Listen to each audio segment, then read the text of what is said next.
Hello, I'm Ruth and I'm the Arts Business. I'm here with the cast of Fly You Fools and Hold On To Your Butts. So, let's get started. As briefly as possible, tell us about the wonderful shows that you are producing here at the Fringe. Sure.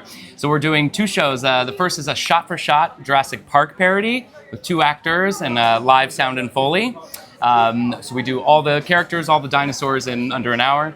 And then the other one is a three-person shot-for-shot parody of the first Lord of the Rings movie with live sound and Foley. Yeah. Amazing. And how's the response been to both of your shows so far? Great. You know, we were here last year as well with Hold On To Your Butts. And so it's nice to come back and already have that brand recognition, and people, you know, we're flyering people and they're like, saw it last year, I'm coming to your other show this year. Yeah. Have you upgraded venues from last year? If you brought it? We're in the same venue for Hold On To Your Butts. Yep. And then we're in a slightly bigger venue for Fly You Fools. Oh, nice. Yes. Going up in the world. Why did you decide to bring it to the Edinburgh Fringe? We made the show, we made Hold On To Your Butts in 2014. Wow. So we've been doing it for a long time. The pandemic kind of gave us a side, adventure. And then, coming out of the pandemic, my colleague Kristen and I, she was just like, I think this is the year. We gotta take it to Fringe. I think these shows would do really well. And so we came last year with just Hold On To Your Butts, and then it went very well, and so we decided to come back this year. So is Fly You Fools a new show, or has that been in development? It's also, we made that in 2015, so nice. Yeah, so we're kind of slowly working through our canon. We have some other shows that we may or may not bring next year. We'll see. Awesome. And where have you traveled from? From New York. New Yeah, York. we're based in New York City. Perfect. Yeah. What do you and your team do for a living? Presumably actors? Actors, yes. Most of the time right now, I'm a full-time dad. Oh, congrats. Yeah, I've got a 3-year-old and a Wow. almost 11-month-old at home, so. That's a lot. Thanks, Mom. I appreciate you. Yeah. Nice. How did you fund or budget coming over here to do the show? We last year we did a bit of fundraising.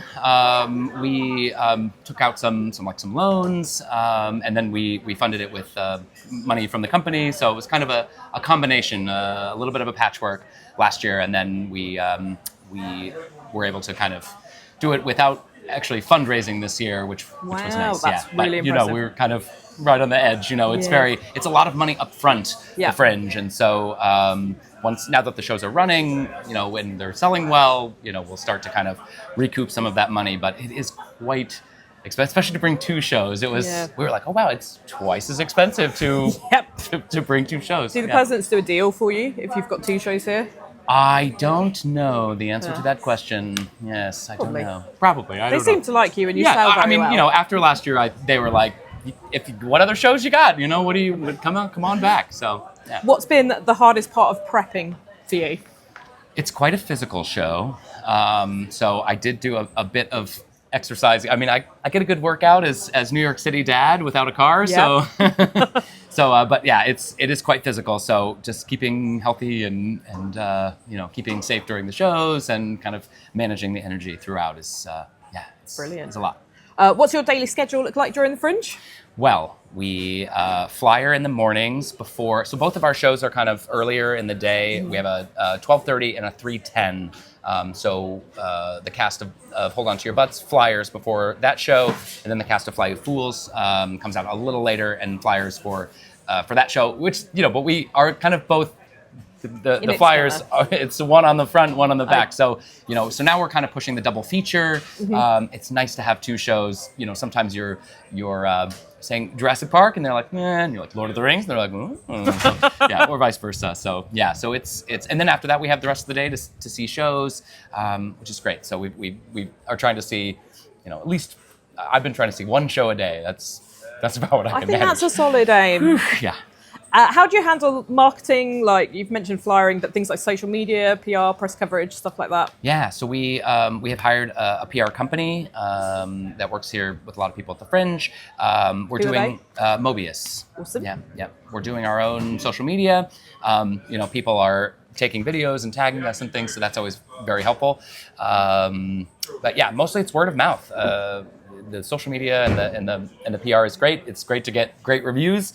But honestly, I feel like when people come to see it, they tell people and word of mouth come. is definitely the best or, way. It's nice having two shows this year, doing Hold On To Your Butts. At the end of the show, you say, come see the other show. And that's that's you know, you can't really have any better marketing than right there in the moment to say, come see the other show that we're doing here at the Fringe. Look at how much you enjoyed us. Yeah, hopefully. Having done it last year, do you have any tips for managing burnouts during the Fringe run? I was not actually here last year because my 11-month-old was born Well, yes, right fair at enough. September. Yeah, he was Good dad. Yeah, he was due like right after the festival. So I would have been a bit begged off touch and last go. year. Yeah, so we had never actually done it with other actors, but they crushed it. Yeah, we had a London run, and they're touring. They're on the West End currently. So we have two productions of Hold On to Your Butts running currently in the UK. So far so good. I feel like the first couple of days I was quite sore and tired, but I feel like now I'm feeling stronger. So we'll see how I hold up. Look out for Fringe flu in the middle. It comes to everybody that goes here. Okay. What do you wish you'd known before coming? Oh gosh, you know, I still have not mastered which side of the street they're driving on in New York. I'm. You know, you always have a swivel in New York, but here I still have not quite looked the wrong way. This way.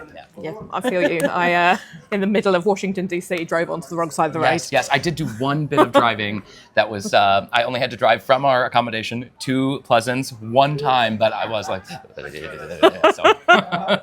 What advice would you give to first-timers wanting to come up next year? Oh gosh, make sure to flyer. I feel like sometimes people are like, I don't really want to, like, I'm not going to bother flyering. Like, it's not really for me. I'm doing the show, you know, but it's a great way to get people in. Word of mouth is great, as I said, but If it's your own show as well, you're the best people to do it, right? Absolutely. People say, are you in it? You say yes, and they're, oh, wow. And, you know, so you're the best kind of spokesperson for your own show. So definitely flyer as much as you can. Obviously, pace yourself, but flyering is crucial. Yeah. Sum up your Fringe experience in just one sentence for me. It's been really fun. And finally, where can we find you and all of your shows, and what are your socials, and how can we keep in touch? Yes, we are. Our company is called Recent Cutbacks, and we are at Recent Cutbacks. So you can follow us on Instagram and Facebook and TikTok, and and Fly You Fools. Yeah. So the one show is called Hold On to Your Butts, Jurassic Park parody. Fly You Fools, Lord of the Rings parody. Both of which are at the Pleasance Courtyard. Yes. Amazing. Thank you.